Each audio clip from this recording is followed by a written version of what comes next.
था। Corona cases से ॻणती ज़ाहिर कई वई आहे। सिंध में सूमर खां तालीमी इदारा ऐं दरगाहूं बंदि करण जो फ़ैसिलो कयो वियो आहे। वॾे वज़ीर जी सदारत हेठि टास्क फोर्स जो इजलास थियो आहे, जंहिंमें शादी हॉल्स ऐं ॿियनि तक़रीबुनि ते पाबंदीअ जो फ़ैसिलो कयो वियो आहे। सूमर खां शॉपिंग मॉल्स ऐं मार्केट्स सुबुह 6 खां शाम 6 वॻे ताईं खोलिया वेंदा ऐं रेस्टोरेंट्स ते पाबंदी हूंदी। सिंध में कोरोना वैक्सीन न लॻाराईंदड़नि जूं मोबाइल सिम्स ब्लॉक करण जो फ़ैसिलो कयो वियो आहे। ब्रेकिंग न्यूज़ तव्हांखे ॾियूं पिया। कोरोना केसिस ते ॻणती ज़ाहिर कई वई आहे। वॾे वज़ीर जी सदारत हेठि टास्क फोर्स जो इजलास थियो आहे। इन इजलास दौरान सिंध में सूमर खां तालीमी इदारा ऐं दरगाहूं बंदि करण जो फ़ैसिलो कयो वियो आहे।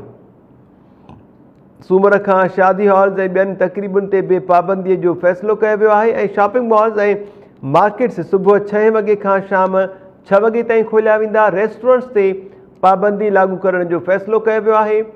सिंध में कोरोना वैक्सीन न लॻाराईंदड़नि जूं मोबाइल सिम्स ब्लॉक करण जो बि फ़ैसिलो कयो वियो आहे।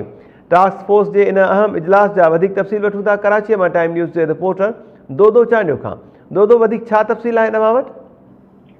जी, सूबाई टास्क फोर्स हुई अहम इजलास वॾे वज़ीर मुराद अली शाह जी सदारत में थियो आहे, जंहिंमें इंतहाई अहम फ़ैसिला कया विया आहिनि। हिकिड़ो इहो फ़ैसिलो कयो आहे त जेके माण्हू वैक्सीन न लॻाराईंदा उन्हनि जूं मोबाइल सिमूं जेके आहिनि उहे बंदि करायूं वेंदियूं।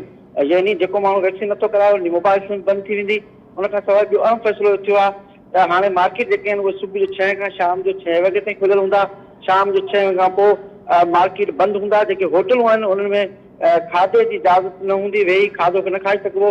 सवाइ जेको आहे उहो वठी जेको तव्हां खाधो खणी वञी सघिजे थो। गॾोगॾु स्कूल जेके आहिनि उहे बि सूमर खां बंदि हूंदा। सवाइ इम्तिहाननि जे इम्तिहान थी सघंदा। बाक़ी जेके तइलीमी इदारा हूंदा उहे बि सूमर खां बंदि हूंदा। शादी हॉल बंदि हूंदा। उन खां सवाइ जेके मज़ारूं आहिनि उन्हनि खे बंदि करण जो फ़ैसिलो कयो वियो आहे। उहे बि सूमर खां बंदि थी वेंदियूं। उन्हनि ते ज़्यादती न वञी सघंदा। कंहिं बि मज़ार ते बसुनि में 50% सफ़र थी सघंदो। फैक्ट्रियुनि में कारखाननि में 50% स्टाफ जेको आहे उहो अची सघंदो ऐं उन ते बि SOPs ते जेको आहे अमल करायो वेंदो। इन करे हीअ अहम फ़ैसिला आहिनि जेके अॼोके टास्क फोर्स जे इजलास में थिया आहिनि। इन्हनि समूरनि फ़ैसिलनि ते अमल जेको आहे उहो सूमर खां थींदो। जी ठीकु आहे दोदो चांडियो, महिरबानी अवानी तफ़सील ॾियण जे लाइ।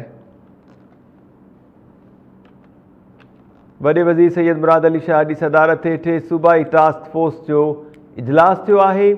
इजलास में अहम फ़ैसिला कया विया आहिनि। कोरोना केसिस ते ॻणतीअ जो इज़हार कयो वियो ऐं सिंध में सूमर खां तालीमी इदारा ऐं दरगाहूं बंदि करण जो फ़ैसिलो